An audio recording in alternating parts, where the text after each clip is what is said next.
this was before the first Gymkhana practice. Ken was just taking this out to local events, and then there was a event at El Toro Air Force Base where they filmed the first Gymkhana.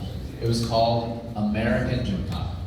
It was just like a local event to get local enthusiasts, local drivers, drifters, and autocrossers together to just, I don't know, do like a Christmas tree style Gymkhana. To do like autocross elevated. Exactly. So the way it was set up, it was two identical courses, and they had the Christmas tree like from a drag strip, and you would just line up, and it was open practice, and it was just a lot of fun. It was an actual competition. Yep. But I remember the morning of the competition, I lined up, and I think it was like a round robin. We were just kind of going. Oh yeah, you just whoever lined up, run what you run. Exactly. Right. So I had my 1972 40Z. Is that orange bag? Yeah, orange bag. All 138 horsepower of it. I dynoed it. Lined up, and of course, Ken's there without his bumper on.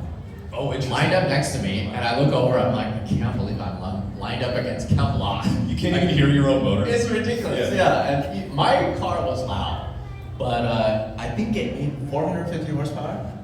I think something like that. I think so, yeah. So much more power, so then I was thinking, okay, I gotta tree this guy. Good So man. as I see the lights starting to come down, I don't even wait for it to be green, and I just leave. It still doesn't matter because Ken, with this thing all-wheel drive, just passes me at the first corner, like right away. Smoking all four, yeah. And there's a video on it, so it's an amazing memory to have. Yeah, it's so much fun. I told Ken many years afterwards, I was like, you know, I raced against you at one point, you know. So it was just a fun memory. What a cool thing to have. And that event, that whole series was kind of the birth of Gymkhana films in a way. So Ken really loved rally driving, but he realized that anytime you get behind the wheel of a top-level rally car, you need a whole team, you need a co-driver, you need to shut down roads, you need all these things. And he wanted to drive rally style, but in something that he could just take out on a weekend and have fun with. That series happened. He's like, sick, I'm gonna build a car for this series. This is the style of driving I like. I can come out with one or two homies and just run this thing, no big budget stuff, whatever. Right afterwards, that series defunct. It went away. So Ken, after doing one event where Larry treated the crap out of him, he's like, okay, I have this car, I really enjoy driving it. This series doesn't exist. What am I gonna do? So he calls up a couple of his filmer buddies. He's like, you know what? Let's make like a skate film with the car. Let's just go out to this abandoned airfield. Let's just like do some cool moments. And it was super low budget, like maybe a 10th or 20th of what Gymkhana ended up being.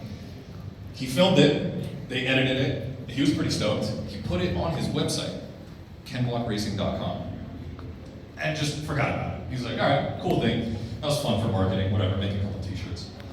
A month later, gets a bill in the mail for $11,000 for a server bill. Because the people that were hosting his website were like, yeah, look, I don't know what happened, man, but you have like 10 million people visiting your website like a month to watch this thing. This is how much you gotta pay for the server space. So Ken's like, whoa, okay, that's brutal. One of his friends, or maybe even Ken knew at the time, were like, hey, there's this weird thing, I don't know if you've heard of it, it's called YouTube. It just started like a couple months ago. We should throw it on that YouTube thing. He's like, how would I do that? It's free. All right, sick, whatever. First Gymkhana film was born on YouTube from an $11,000 server bill. That when I watched that, I remember I was thinking, I feel like this is a theme. I've never seen a car move that way. I've never seen all-wheel drive drifts. I think the one that really sticks out in my memory, not the Segway, not going around the helipad or anything like that. It was drifting around the building. Where he had like kind of like a complete backwards entry around the building. I just thought there's no way a car could do that.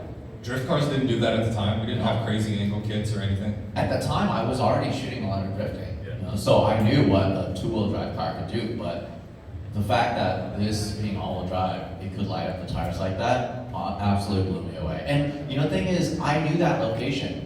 That's where we used to autocross. That was our racetrack. That was the same place. Yeah, El Toro. That's our Sick. And that's kind of where it was birthed from, because Ken saw that like when a guy would mess up in a rally on a corner and he would spin, they would just stay in it and do an all-wheel drive donut and reset. Or sometimes if they would win, they could celebrate with a rally car donut. Ken's like, that's my favorite part of that whole race. That's more of that, please. And that's why he wanted to do those types of things in Gymkhana.